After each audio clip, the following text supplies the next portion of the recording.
성경 말씀은 이사야 40장 1절부터 5절까지입니다.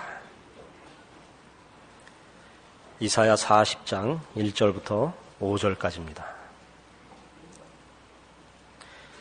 너희 하나님이 가라사대 너희는 위로하라. 내 백성을 위로하라. 너희는 정다이 예루살렘에 말하며 그것에게 외쳐 구하라. 그 복역의 때가 끝났고 그 죄악의 사함을 입었느니라. 그 모든 죄를 인하여 여호와의 손에서 배나 받았느니라 할지니라. 외치는 자의 소리여 가로되 너희는 광야에서 여호와의 길을 예비하라. 사막에서 우리 하나님의 대로를 평탄케 하라. 골짜기마다 도두어지며 산마다 작은 산마다 낮아지며 고르지 않은 곳이 평탄케 되며 험한 곳이 평지가 될 것이요 여호와의 영광이 나타나고 모든 육체가 그것을 함께 보리라. 대저 여호와의 입이 말씀하셨느니라. 아멘. 이사야 40장부터는 그 앞에 있었던 이사야 1장에서 39장의 일은 하나님께서 이스라엘 백성의 죄를 지적하시며 질책하시며 심판의 목소리를 높이신 것과 너무나 대조적으로 위로와 회복과 구원을 약속하시는 말씀으로 일관됩니다. 이 40장 이후에 나오는 모든 위로와 회복과 구원의 약속들은 그런 의미에서 이 앞에 있는 1장에서 39장에 걸쳐서 지적된 인간의 죄의 본성, 그 답을 찾을 수 없는 죄로 인한 인간의 절망을 이해해야만 이 40장 이후에 마지막까지 나오는 하나님의 구원과 회복을 약속하며 우리를 위로하는 말씀의 가치를 이해할 수 있게 됩니다. 본장 40장 27절에 있는 이 말씀을 보시면 지금 제가 설명한 내용을 더 이해할 수 있게 될 것입니다. 야곱아 네가 어찌하여 말하며 이스라엘아 네가 어찌하여 이르기를 내 사정은 여호와께 숨겨졌으며 원통한 것은 내 하나님에게서 수리하심을 받지 못한다 하느냐. 이 질문은 말하자면 이스라엘 백성이 하나님 앞에 심판에 대한 선고를 받으며 저들의 잘못을 지적받고 꾸중받는 모든 그 현실 속에서 하나님 앞에 한 일종의 항변이요, 풀리지 않는 하나의 의문거리인 것입니다. 그것은 뭐냐 하면 하나님께서 우리 조상 아브라함과 약속하시기를 하나님께서 이 백성을 아브라함의 후손으로 백성을 이루고 복을 주시고 하나님의 백성 삼겠다고 하셔놓고서 우리의 잘못으로 인하여 그 약속을 그러면 취소하고 무효화하실 수 있는가 하는 질문과 우리가 36장에서 39장에 이르는 히스기야 왕의 그 신앙의 현실에서 보았다시피 히스기야쯤 되는 사람도 실패할 수밖에 없는 것이 신앙의 현실이라면 우리 같은 범인들의 실패를 하나님께서 그렇게 무참하게 심판해 버리셔서야 말이 되는가? 라는 항변 아닌 항변을 담고 있는 것입니다.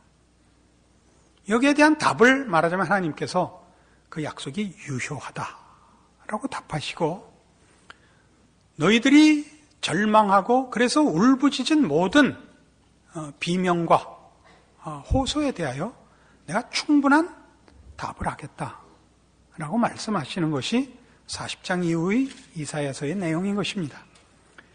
40장 1절을 보시면 그래서 이 우리의 성경 번역을 본문에 적합하게 직역을 하면 1절이 이렇습니다. 위로하라 위로하라 내 백성을 너희 하나님이 말씀하고 계신다. 이렇게 하는 것이 직역입니다. 그러니까 시제를 주의해 보셔야 됩니다. 말씀하셨다가 아니라 말씀하고 계십니다. 계속적으로. 2절에 있는 바와 같이 무엇을 위로하라 하셨느냐? 그 복역의 때가 끝났고 그 죄악의 사함을 입었다라고 말씀하십니다. 복역의 때라는 것은 물론 이제 장차 이스라엘 백성이 당할 바벨론 포로의 기간이 끝나서 귀환할 것, 그 해방과 구원을 얘기하며 좀 더 본질적으로는 죄에 노예된 우리 모든 하나님의 백성들의 그 절망과 그 포로된 억압된 모든 상태에서의 구원을 말하는 것입니다. 이것이 어떻게 가능하냐? 하나님께서 어떻게 이 일을 이루실 것이냐? 우리는 신약 시대에 살고 있기 때문에 예수 그리스도로 말미암아 이 모든 것이 가능하다는 것을 알고 있습니다. 그것을 3절에 외치는 자의 소리요 가로되 너희는 광야에서 여호와의 길을 예비하라. 사막에서 우리 하나님의 대로를 평탄케 하라. 골짜기마다 도두어지며 산마다 작은 산마다 낮아지며 고르지 않은 것이 평탄케 되며 험한 것이 평지가 될 것이요 여호와의 영광이 나타나고 모든 육체가 그것을 함께 보리라. 대저 여호와의 입이 말씀하셨느니라 라고 말씀하고 있습니다. 하나님께서 찾아오시겠답니다. 우리의 문제를 해결하기 위하여 하나님께서 친히 왕림하시며 개입하시겠다고 합니다. 그런데 하나의 조건 같은 게 등장을 하죠. 너희는 하나님의 대로를 평탄케 하며 여호와의 길을 예비하라는 명령을 받습니다. 하나님께서 오시는 일에 장애물을 제거하라 하는 뜻이죠. 뒤에 보시는 바와 같이 골짜기마다 도두어지고 작은 산마다 낮아지고 고르지 않은 것이 평탄케 되고 험한 것이 평지가 되어야 할 것입니다. 그런 것들이 있으면 하나님께서 우리를 아마 찾아오시지 못할지도 모른다라는 느낌이 드는 표현입니다. 그러면 우리가 준비해야 할 이 여호와의 길을 예비하며 그 길을 평탄케 하는 일은 구체적으로 무엇인가 하는 것이 이제 남은 문제입니다. 마태복음 3장에 그 답이 나옵니다. 신약성경 3페이지 마태복음 3장 1절입니다. 그때 세례 요한이 이르러 유다 광야에서 전파하여 가로되 회개하라 천국에 가까웠느니라 하였으니 저는 선지자 이사야로 말씀하신 자라. 일렀으되 광야에 외치는 자의 소리가 있어 가로되 너희는 주의 길을 예비하라. 그의 첩경을 평탄케 하라 하였느니라. 이 세례 요한이 와서 이사야 40장 3절의 말씀을 친히 이루고 있다. 그 예언을 성취하고 있다라고 얘기하고 있습니다. 너희는 주의 길을 예비하라. 그의 첩경을 평탄케 하라. 우리 아까 이사야 40장 3절에서 본 내용입니다. 근데 이 요한이 와서 주의 길을 예비하고 그 첩경을 평탄케 하는 사역으로 한 것이 뭐냐면 회개하라였습니다. 회개하라. 그러니까 말하자면 너희는 주의 길을 예비하라. 주의 길을 평탄케 하라. 우리에게 요구되고 있는 하나님께서 우리를 찾아오시며 우리를 만나시며 우리의 해결자가 되기 위해 우리가 해야 되는 일은 말하자면 회개죠. 회개라 그러면 여러분 모두가 익히 알고 있는 내용입니다. 여러분은 회개하여 예수를 믿었고 회개하여 하나님의 사람이 되어 구원받은 백성이 되었습니다. 여러분은 신자로서 거의 매일 회개하며 하나님의 사람으로서 자신을 돌아보는 회개란 구원을 얻을 때나 신자로서나 우리 신앙생활에서 뗄 수 없는 신앙생활의 중요한 한 부분입니다. 그러나 회개는 성경이 요구하는 것에 비해서 우리 성도들에게 있어서 그렇게 잘 이해되고 있지 않은 내용 중에 하나인 것으로 보입니다. 왕께서 오시기 위하여 하나님께서 우리를 찾아오기 위하여 우리가 대로를 평탄케 하고 그 길을 예비해야 되고 골짜기를 도두고 산을 낮춰서 대로를 평탄케 해야 되는 그 장애물을 제거해야 되는 것은 말하자면 우리로 하여금 우리의 죄를 고백하고 우리 마음을 깨끗이 하고 우리를 비우고 주를 준비해야 되는 것인가요? 그렇지는 않습니다.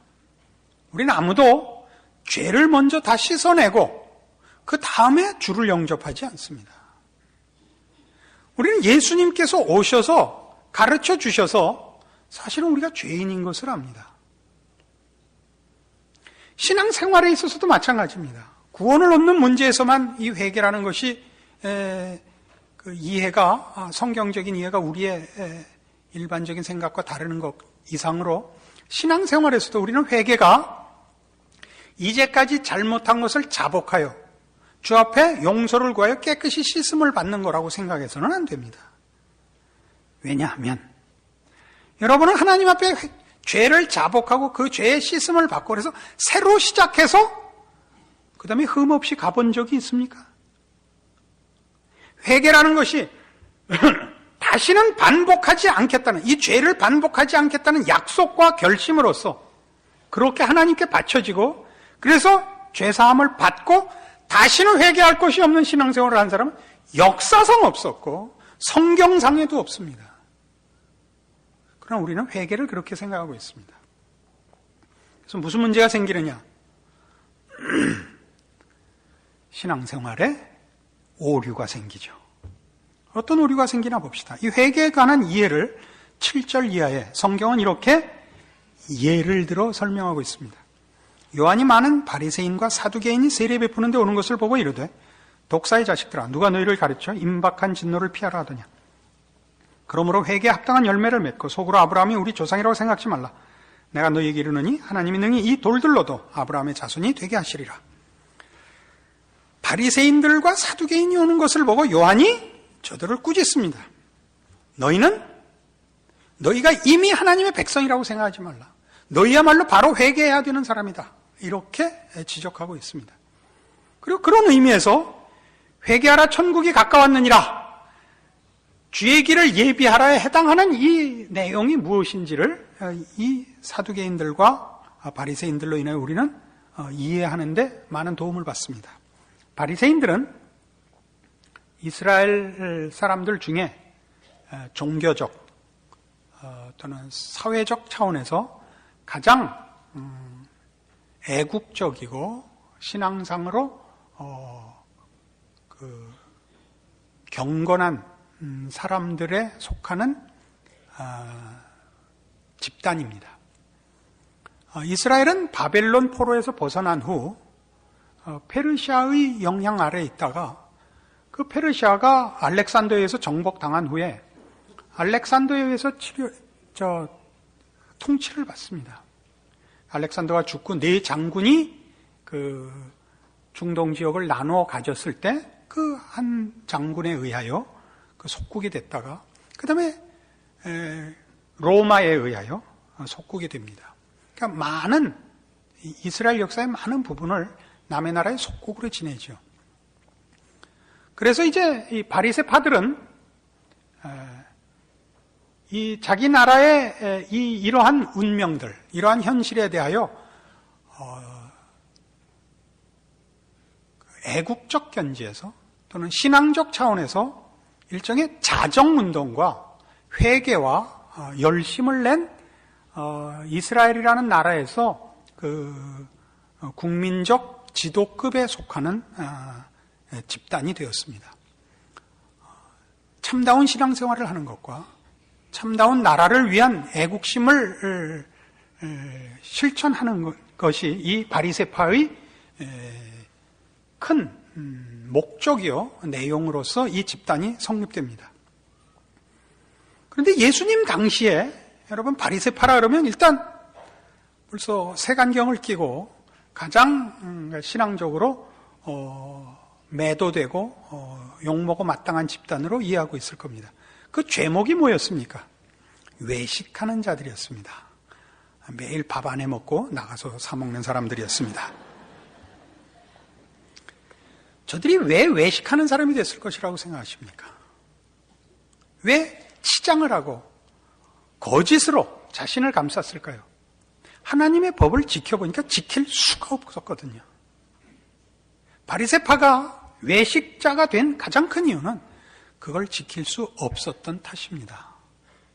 이게 말하자면 한 신앙상의 한 오류의 전형이라면 또 하나의 전형이 사두개파입니다.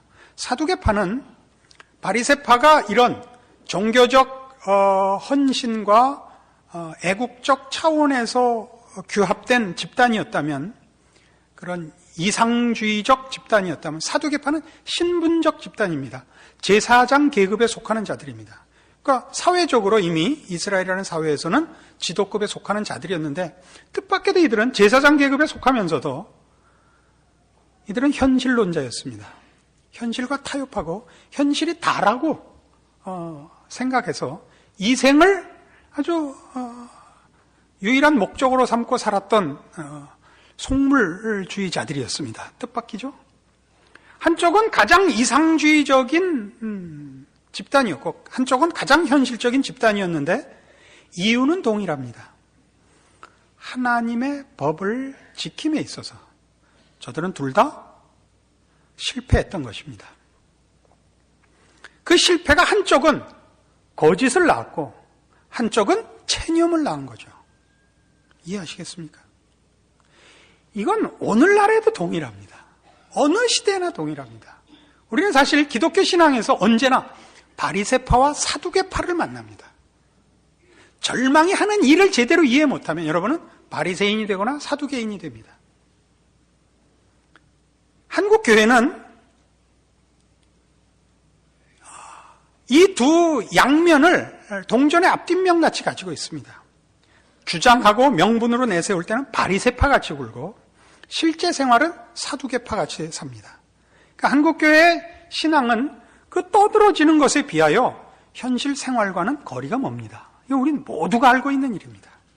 왜 그런지를 아마 더 잘 설명을 해야 될 것이라고 생각하고 이것이 한국교회의 숙제거리일 것입니다.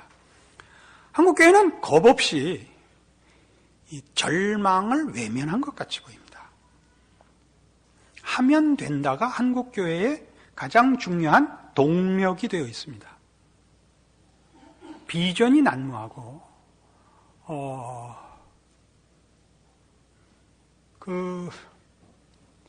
성공과 능력이 당연히 보상받는 줄 알고 있습니다. 그래서 누구나 다 횃불을 들고 일어나고 있습니다. 그러나 성경이 가르치는 것은 오늘 지금 우리가 이사야 40장에서 만나는 바와 같이 이사야 39장에 이르도록 그렇게 반복해서 가르치고 여러 모양으로 증거를 삼은 이 문제에 대한 확인 위에만 이 답이 서 있다고 가르칩니다. 뭐죠? 절망입니다. 무슨 절망입니까? 하나님의 형상대로 지음을 받았을 때 하나님의 거룩하심에 또 하나님의 거룩을 요구하는 요구에 부응할 수 없는 자신의 현실적인 처지에 대한 절망입니다. 이 절망이 우리를 말하자면 바리새적으로 거짓으로 가든가 위장케 하든가 사두개인식으로 체념케 하는 것이 아니라 하나님 어떻게 하면 좋습니까? 해답을 주십시오 라고 주 앞에 무릎을 꿇게 만드는데 이 절망에 이유가 있고 하나님의 개입에 목표가 있습니다. 한국교회는 절망을 얘기하지 않습니다. 죄를 얘기하지 않습니다. 하면 되는 줄 알고 있고 신앙이 영웅적인 것인 줄로 오도되고 있습니다. 성경에는 위인이 없습니다. 우리가 위인으로 만들었을 뿐이죠. 아브라함, 모세, 엘리야, 다니엘, 바울, 베드로 어느 누구도 성경은 위인화하지 않습니다. 저들이 어떻게 하나님 앞에 무릎을 꿇었느냐입니다. 하나님 앞에 무릎을 꿇었더니 하나님이 어떻게 저들을 능력의 종으로 만들었냐도 아닙니다. 저들은 평생 하나님께 순종하고 살았다 뿐입니다. 그들은 하나님의 손길이었고 하나님 손에 잡힌 지팡이였지 하나님의 마음을 시원케 한 대리인도 아니었습니다. 그럼 우리는 이런 식으로 몰고 가서 무엇을 망쳤느냐? 우리 모든 하나님께서 예수 그리스도를 십자가에 못 박아 구원하시고 그리고 완성하시려는 제1목표, 즉 모든 성도 일반의 신앙을 오도시켜버렸습니다. 여러분은 끊임없이 신앙이라는 것이 영웅적이고 기적적이어야 된다고 생각하기 때문에 여러분은 여러분의 신앙 현실 속에서 일어나는 반복되는 절망과 실패를 감당할 수가 없는 것입니다. 우리는 이 회개라는 것을 내가 하나님 없이 살 때에는 내가 처한 위치와 그 재난의 운명에 대한 이해가 없었습니다. 하나님께서 어느 날 우리에게 빛을 비추시고 우리의 영혼을 소생시키자 우리는 우리의 처지를 알게 됐고 우리는 하나님 앞에 눈물을 흘리며 회개하게 됩니다. 그 회개는 뭐죠? 옛날에 내가 죄인이었습니다가 아닙니다. 그렇게 간단한 게 아닙니다.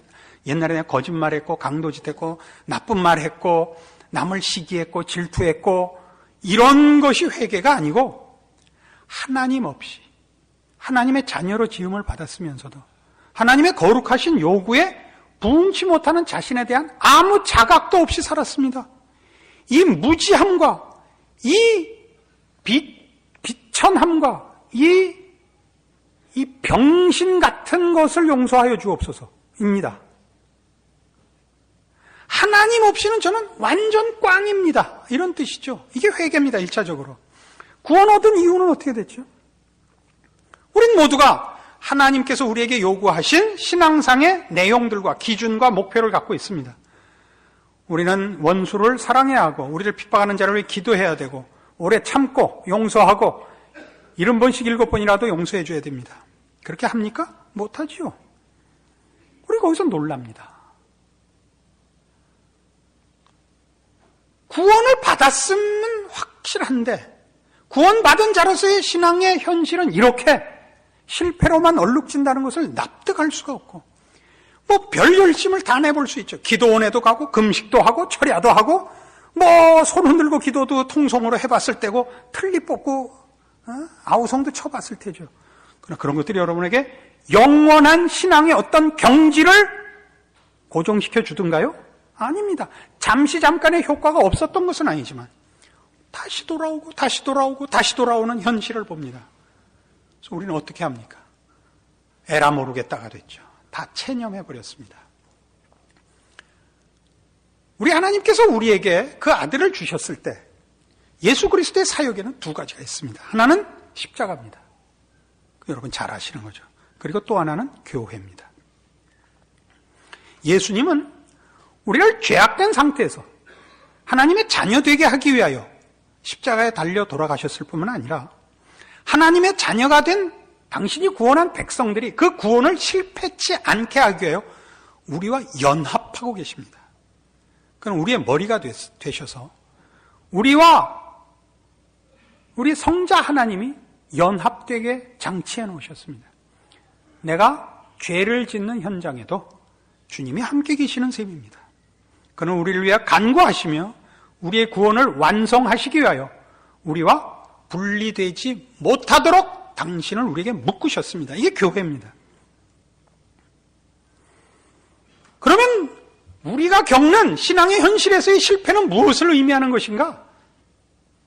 우리가 얼마나 모든 문제와 모든 일에 모든 경우에 하나님의 은혜를 구해야 하는가를 확인케 하는데 우리의 실패에 이유가 있습니다. 우리의 신앙은 더 이상 예수 그리스도를 필요로 하지 않는 어떤 경지에 가는 것이 아니고 그런 은사를 받고 은혜를 받아서 더 이상 주께 용서를 구하거나 도움을 구할 필요 없는 경지에 가는 것이 높은 신앙의 경지가 아니고 주께 더 많이 의존적이 되고 홀로 서는 것을 거부하는 성경식의 표현을 하자면 자기를 부인하고 자기 십자가를 지는 그것이 신앙의 진전이요 경지인 것입니다. 여러분 모두가 이 하나님의 개입과 간섭을 경험하고 계십니다. 하나님은 하루도 이 개입과 이 간섭을 안 하는 날이 없습니다. 그러나 여러분은 여기에 대해서 아무런 느낌이 없습니다. 왜요? 이것을 반복되는 실패로만 보고 있고 그래서 여러분은 체념하고 있기 때문입니다. 신앙이란 자기가 가진 하나님을 향한 헌신과 신앙적인 열심과 하나님의 은혜로 인하여 더 이상 하나님의 은혜가 필요 없는 경지에 가는 싸움은 아닙니다. 그 천국에 가서 그렇게 되죠. 천국에서도 하나님의 은혜 속에 살지만요. 비교하자면 그렇습니다. 은혜를 필요로 하지 않는 자들은 어떤 자들이냐면 절망을 모르는 자들입니다. 절망을 왜 모르느냐면 그 왼수들은 이 잘못 가르치는 사람들 얘기입니다. 머리큐가 낮아서 인간이 겪는 깊은 갈등과 고민이 없습니다. 예전에 저희 자랄 때는 삼총사라는 유명한 소설이 있었습니다. 제 기억에 진 켈리가 달타냥 역을 맡았던 걸로 기억을 하는데요. 오래전 일이라서 정확치는 않습니다. 거기 이런 얘기가 나옵니다. 총리의 휘하에 있는 그 여자 간첩이 하나 나오죠. 그 이름이 뭐였는지 그 기억이 안 나는데. 근데 그 삼총사 중에 맏형인 아토스가 이 여자를 사랑하는 것으로 그 원작 소설에는 뭐 어떻게 됐는지 모르겠지만 동화책엔 그거 안 나왔고 영화엔 그 스토리가 끼어 있습니다. 근데 이 촌놈 달타냥은 이해를 할 수가 없는 겁니다. 달타냥의 모든 관심은 칼싸움밖에 없습니다. 누가 제일 칼싸움을 잘하나. 근데 아토스는 술 먹고 뭐 어쩔 줄을 모르는 겁니다. 이해가 안 가죠. 형, 왜 그깟 여자 하나 때문에 그래? 자, 아토스가 개슴츠레한 눈으로 이런 유명한 말을 했습니다. 칼싸움밖에 모르는 촌뜨기. 여러분, 인생이라는 것이, 인간이라는 것이 결벽하고 죄 안 짓고 오로지 정도로 가고 이렇게 단순하고 간단하고 무슨 돌멩이 같고 나무 토막 같은 존재고 길인 줄 아십니까? 하나님이 인생을 또는 인간을 얼마나 고급하게 만들었는지 아십니까? 생각하고 고민하고 노력하고 변덕 부리고 최선을 찾고 최선 위에 또 쌓고 허물고 짓고를 요구하는 인간으로 만들었다는 걸 아십니까? 어지간한 것으로 만족 못하고 오늘의 만족을 내일까지 이어가지 못하고 더 큰 만족을 위하여 앞으로 나가는 더 창조적이고 더 높이 올라가고 싶은 하나님의 큰 허락한 복으로 만들어진 존재라는 걸 아셔야 됩니다. 그 모든 것에 죄가 끼어서 문제죠. 죄가 끼어서. 그래서 인간은 눈 감고 귀 막고 아니 뭐 죄 짓다가 정 급하면 모가지 댕공 잘라갖고 더 이상 죄 안 지면 그러면 최고의 신앙입니까? 그렇지 않단 말이에요.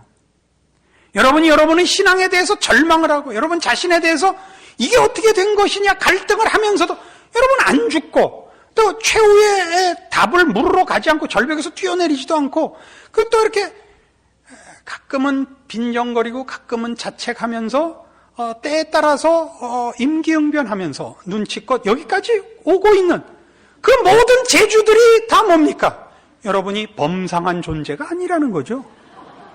최소한 버러지나 짐승의 IQ는 넘어선다는 거 아닙니까? 거기에다 대고 무슨 저 IQ 한 10이나 되는 무슨 돌고래나 까치 정도로 갖다 뒤집어 씌우고 이것이 신앙이다. 그렇게 간단히 얘기해서는 안 되는 것이다 이겁니다. 여러분이 겪는 모든 갈등과 실패와 절망 속에서 하나님이 여러분에게 가르치시고 묻고 확인시키는 것을 이해하셔야 됩니다. 뭐라고요? 우리의 모든 필요는 하나님께 있습니다. 하나님 없이 나 홀로 서지도 않을 것이요 세상으로부터 힘을 얻지도 않겠습니다. 대체 원료를 쓰지 않겠습니다. 이걸 얻어내는 것이 하나님께서 우리에게 하시는 일의 목적입니다. 그러니까 여러분의 실패는 뭘 낳느냐? 더 많이 하나님을 의존케 하며 더 많이 자신을 부인케 하는 신앙의 진전을 낳습니다. 우린 그것이 신앙인 줄을 모르고 있습니다. 그러니까 체념하고 있다니까요. 어떻게 그 감당할 수 없는 현실의 그 갈등을 뭘로 쏟아내냐면 목사 보고 훌륭하려는 겁니다. 그러니까 아유, 저 하나도 지금 갖고 쩔쩔매고 있는데 아니 그러면 안 되죠. 뭐 이걸로 메꾸지 마세요. 저는 목사님을 존경합니다. 이걸로 메꾸지 마세요. 여러분 싸움을 하세요. 하나님께서 여러분 모두에게 개입하고 계십니다. 하나님은 그 아들을 주신 그 사랑과 그 열심과 기적으로 매일 여러분의 삶 속에 개입하고 계십니다. 인도하고 계십니다. 여러분은 그것을 십자가에서만 보는 것이 아니라 여러분의 머리가 되신 예수 그리스도의 연합으로 매일매일 사실은 여러분이 의식하든 의식하지 못하든 그 삶을 이어오고 있고 하나님의 변함없는 사랑과 능력과 개입과 인도와 보호 속에 있습니다. 여러분이 모르고 있죠. 모르면 안 됩니다. 모르는 많은 책임은 한국교회가 이 문제에 대해서 무지한 탓입니다. 이 문제에 제가 아주 많이 걱정이 됩니다. 마태복음 10장에 가보십시다.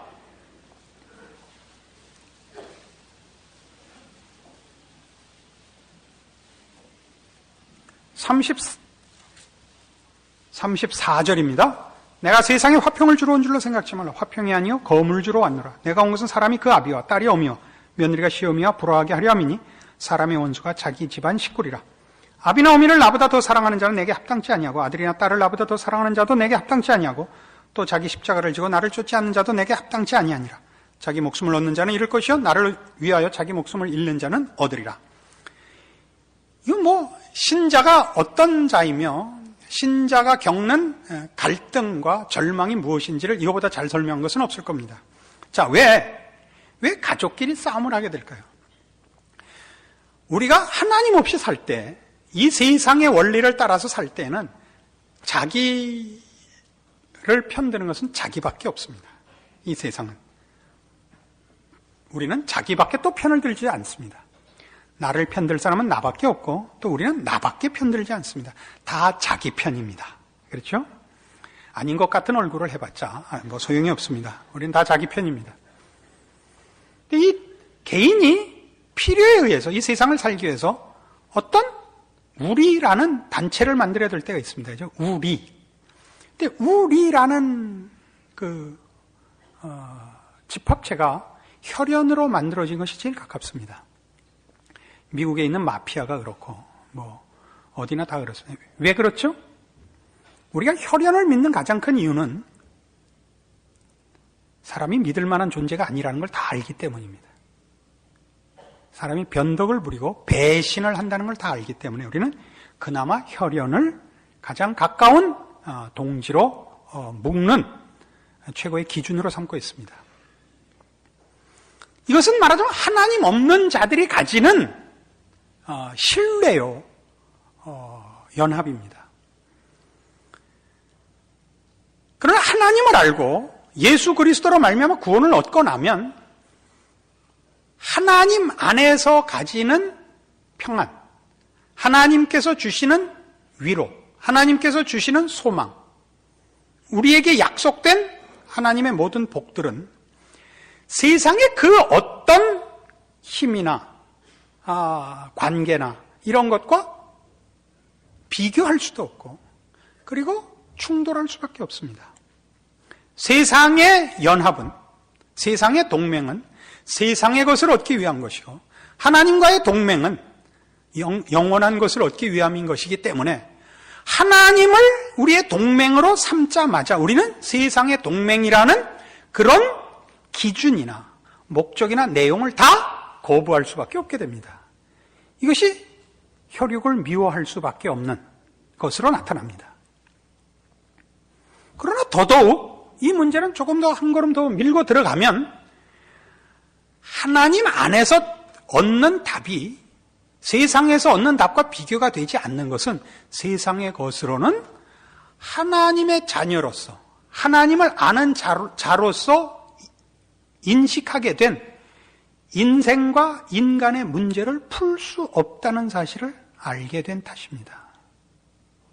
우리가 신앙을 가지는 이유는 우리는 인생과 인간에게 필요한 것이 영생이라는 것을 아는 자이고 예수를 믿지 않는 자들은 그것이 무엇인지 모르는 자들입니다. 세상 사람들은 이렇게 얘기하죠. 너 예수 믿어? 예수 안 믿으면 지옥 가. 그럼 그들 아주 떳떳하게 얘기합니다. 야, 지옥 가기 무서워서 치사하게 예수 믿냐? 난 지옥 갈 거야. 겨울에도 뜨뜻하다며. 전혀 겁을 안 내죠. 이거는 무슨 지식, 무식의 얘기가 아니고 이건 할 수 없는 겁니다. 그들에게 이 문제는 전혀 설득력이 없죠. 우리는 알게 된 것입니다. 뭘 알게 됐죠? 하나님의 자녀로서 인간이 가지는 당연한 하나님 안에서의 운명을 인식하게 되자 하나님 없이는 절망할 수밖에 없었던 것입니다. 절망을 인식한다는 것은 기독교 신앙에서는 가장 중요한 시작입니다. 죄가 인식되지 않고 절망이 이해되지 않으면 그리스도의 필요성이 없어집니다. 그것은 예수를 믿을 때뿐만 아니라, 믿기 시작할 때뿐만 아니라 신자로서의 모든 삶의 전 영역에서 그렇습니다. 우린 여기서 바로 이 말씀, 자기 목숨을 얻는 자는 잃고 나를 위해 자기 목숨을 잃는 자는 얻는다는 이 답도 동일한 차원에서 이해를 하게 됩니다. 우리는 우리의 문제를 우리가 풀지 못하고 그리스도 예수 안에서만 해결받는다는 것을 아는 자들입니다. 그러므로 신앙의 진전은 아까도 설명한 바와 같이 거듭 그리스도의 필요성과 그의 의존도를 높여가는 것입니다. 여러분은 그것을 절망과 실패로 배워나가지 성공으로 배워나가지 않습니다. 이렇게 말하는 것은 거짓말입니다. 나는 이렇게 했더니 됐더라. 나는 금식했더니 되더라. 뭐가? 죄 안 짓게 되더라. 그러시면 안 됩니다. 죄 안 짓게 되는 일은 평생 없습니다. 우리는 거듭 자신의 나약함과 어리석음을 계속 확인하게 됩니다. 계속 확인하게 됩니다. 더 많이 매 순간 내가 의식하지 못하는 순간까지 하나님께서 개입하셔야 된다는 걸 이해하게 됩니다. 그래서 우리의 신앙은 말하자면 내가 누구를 사랑하고 누구를 용서하고 하는 일들이 윤리와 도덕을 상회하는 신앙의 경지, 이렇게 이해하는 신앙이 아니고 내가 내 꼬라지를 하나님의 존전에서 확인한, 아무도 심판할 수 없고 아무도 경멸할 수 없는 자신의 낮아짐에서부터 출발하는 것입니다. 원수를 사랑하고 나를 핍박하는 자를 위해 기도하라는 것은 사랑의 지극한 경지이기 이전에 악당질 하는 놈은 이미 자기 벌을 받고 있다는 사실로 충분히 벌을 받고 있기에 내가 더 이상 돌을 던질 필요가 없다입니다. 그리고 저 악당은 성질나는 걸 행한 놈이고 이 악당은 겉을 웃고 있는, 살인을 마음속에 품고 있는 악당이라는 걸 알기 때문에 입 다물고 있는 겁니다. 거기서부터 신앙이 나오는 것이지, 신앙이 무슨 덕을 쌓고 군자가 되고 성자가 되는 그런 경지로 가는 것은 전혀 아닙니다. 그러니까 성경 안에 어떤 인물도 나는 이렇게 해서 이 경지에 왔노라라고 얘기하는 사람이 없습니다. 바울이 뭐라고 얘기해요? 내가 죄인 중에 그의 순이랍니다. 우리 찬송가에 뭐라고 돼 있어요? 인애하신 구세주여 내 말 들으사 죄인으로 하실 때 날 부르소서입니다. 어떤 예수가 나를 따르라래. 이 부분에 아주 지독한 제 분노가 있어요. 기독교라는 건 다 우리를 위하여 그 아들을 아끼지 아니하시고 내어주신 하나님의 자비하심과 은혜와 구원 앞에 그냥 녹아버리는 것입니다. 나의 못난 것과 가장 더러움을 인식한 자리에서 나 같은 죄인 살리신 그 은혜 놀라워 라는 찬송을 불러내게 만드는 하나님의 은혜 앞에 항복하는 것입니다.